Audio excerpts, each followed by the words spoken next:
اور جس دن ظالم اپنے ہاتھ کاٹ کاٹ کھائے گا اور کہے گا کہ اے کاش میں نے پیغمبر کے ساتھ رستہ اختیار کیا ہوتا، ہائے شامت کاش میں نے فلاں شخص کو دوست نہ بنایا ہوتا، اس نے مجھ کو کتاب نصیحت کے میرے پاس آنے کے بعد بہکا دیا۔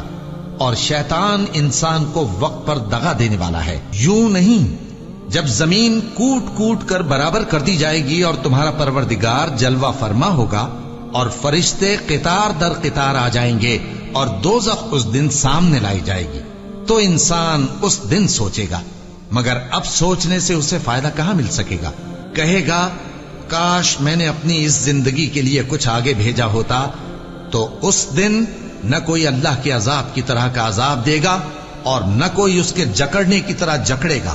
جس دن ان کے چہرے آگ میں الٹ پلٹ کیے جائیں گے تو کہیں گے اے کاش ہم اللہ کی فرما برداری کرتے اور رسول صلی اللہ علیہ وآلہ وسلم کا حکم مانتے۔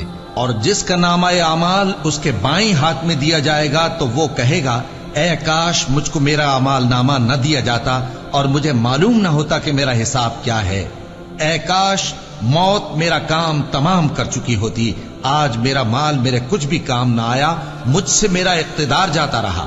حکم ہوگا کہ اسے پکڑ لو، اب اسے طوق پہنا دو، پھر دوزخ کی آگ میں اسے جھونک دو، پھر زنجیر سے جس کی لمبائی 70 گز ہے جکڑ دو۔ اور ان سے دنیا کی زندگی کی مثال بھی بیان کر دو کہ وہ ایسی ہے جیسے پانی جسے ہم نے آسمان سے برسایا تو اس کے ساتھ زمین کی پیداوار مل کر نکلی، پھر وہ چورا چورا ہو گئی کہ ہوائیں اسے اڑاتی پھرتی ہیں، اور اللہ تو ہر چیز پر قدرت رکھتا ہے۔ مال اور بیٹے تو دنیا کی زندگی کی رونق و زینت ہیں، اور نیکیاں جو باقی رہنے والی ہیں وہ ثواب کے لحاظ سے تمہارے پروردگار کے ہاں بہت اچھی اور امید کے لحاظ سے بہت بہتر ہیں۔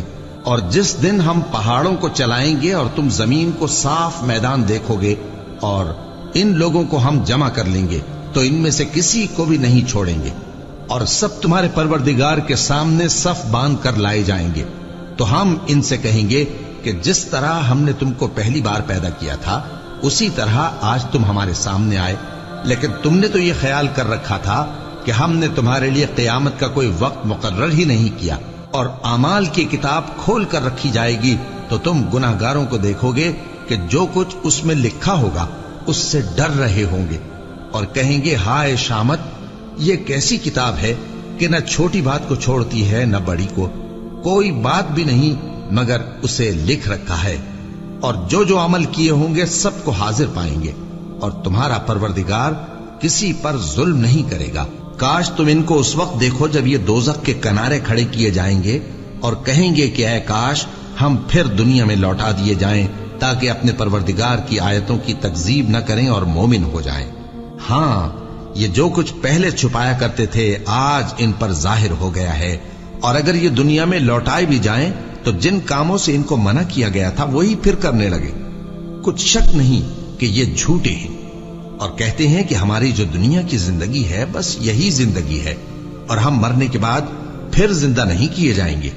اور کاش تم ان کو اس وقت دیکھو جب یہ اپنے پروردگار کے سامنے کھڑے کیے جائیں گے، وہ فرمائے گا کیا یہ دوبارہ زندہ ہونا برحق نہیں؟ تو کہیں گے کیوں نہیں، ہمارے پروردگار کی قسم بالکل برحق ہے۔ اللہ فرمائے گا اب کفر کے بدلے جو دنیا میں کرتے تھے عذاب کے مزے چکھو۔ جن لوگوں نے اللہ کے روبرو حاضر ہونے کو جھوٹ سمجھا وہ گھاٹے میں آ گئے، یہاں تک کہ جب ان پر قیامت ناگہاں آ موجود ہوگی تو بول اٹھیں گے کہ ہائے اس کوتاہی پر افسوس ہے جو ہم نے قیامت کے بارے میں کی، اور وہ اپنے اعمال کے بوجھ اپنی پیٹھوں پر اٹھائے ہوئے ہوں گے، دیکھو جو بوجھ یہ اٹھا رہے ہیں بہت برا ہے۔ اور دنیا کی زندگی تو ایک کھیل اور مشغلہ ہے، اور بہت اچھا گھر تو آخرت کا گھر ہے، یعنی ان کے لیے جو اللہ سے ڈرتے ہیں۔ کیا تم سمجھتے نہیں؟ یہ لوگ اسی طرح غفلت میں رہیں گے یہاں تک کہ جب ان میں سے کسی کے پاس موت آ جائے گی تو کہے گا کہ اے پروردگار مجھے پھر دنیا میں واپس بھیج دے تاکہ میں اس میں جسے چھوڑ آیا ہوں نیک کام کیا کروں۔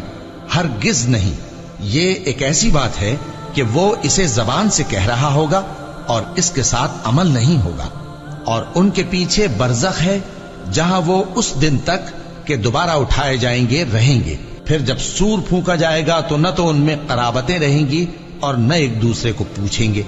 تو جن کے اعمال کے بوجھ بھاری ہوں گے تو وہی کامیاب ہیں، اور جن کے بوجھ ہلکے ہوں گے وہ لوگ ہیں جنہوں نے اپنے آپ کو خسارے میں ڈالا، ہمیشہ دوزخ میں رہیں گے۔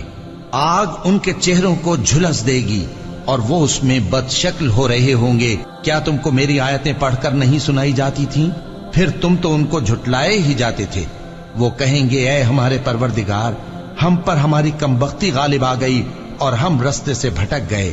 اے پروردگار، ہم کو اس میں سے نکال دے، اگر ہم پھر ایسے کام کریں تو ظالم ہوں گے۔ فرمائے گا کہ اسی میں ذلت کے ساتھ پڑے رہو اور مجھ سے بات نہ کرو۔ میرے بندوں میں ایک گروہ تھا جو دعا کیا کرتا تھا کہ اے ہمارے پروردگار، ہم ایمان لائے تو تو ہم کو بخش دے اور ہم پر رحم فرما، اور تو سب سے بہتر رحم کرنے والا ہے۔ تو تم ان سے تمسخر کرتے رہے، یہاں تک کہ ان کے پیچھے میری یاد بھی بھول گئے، اور تم ہمیشہ ان سے ہنسی کیا کرتے تھے۔ آج میں نے ان کو ان کے صبر کا بدلہ دیا کہ وہی کامیاب ہو گئے۔ اللہ پوچھے گا کہ تم زمین میں کتنے برس رہے؟ وہ کہیں گے کہ ہم 1 روز یا 1 روز سے بھی کم رہے تھے۔ شمار کرنے والوں سے پوچھ لیجئے۔ اللہ فرمائے گا کہ وہاں تم بہت ہی کم رہے، کاش تم جانتے ہوتے۔ کیا تم یہ خیال کرتے ہو کہ ہم نے تم کو بے مقصد پیدا کیا ہے، اور یہ کہ تم ہماری طرف لوٹ کر نہیں آؤ گے؟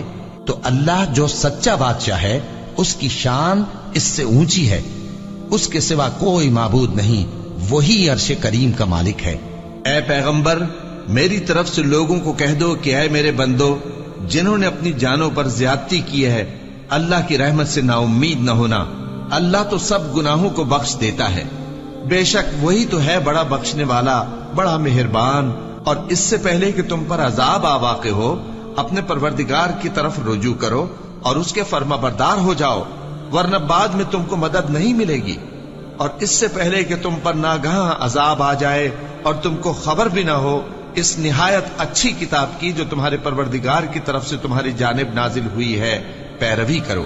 ایسا نہ ہو کہ اس وقت کوئی شخص کہنے لگے کہ ہائے اس کوتاہی پر افسوس ہے جو میں نے اللہ کا حق ماننے میں کی، اور میں تو ہنسی ہی کرتا رہا، یا یہ کہنے لگے کہ اگر اللہ مجھ کو ہدایت دیتا تو میں بھی پرہیزگاروں میں ہوتا، یا جب عذاب دیکھ لے تو کہنے لگے کہ اگر مجھے پھر ایک دفعہ دنیا میں جانا ہو تو میں نیکوکاروں میں ہو جاؤں۔ ارشاد ہوگا کیوں نہیں، میری آیتیں تیرے پاس پہنچ گئی تھی مگر تو نے ان کو جھٹلایا اور شیخی میں آ گیا اور تو کافر بن گیا۔ اور اے مخاطب، جن لوگوں نے اللہ پر جھوٹ بولا، تم قیامت کے دن دیکھو گے کہ ان کے چہرے سیاہ ہو رہے ہوں گے۔ کیا تکبر کرنے والوں کا ٹھکانہ دوزخ میں نہیں ہے؟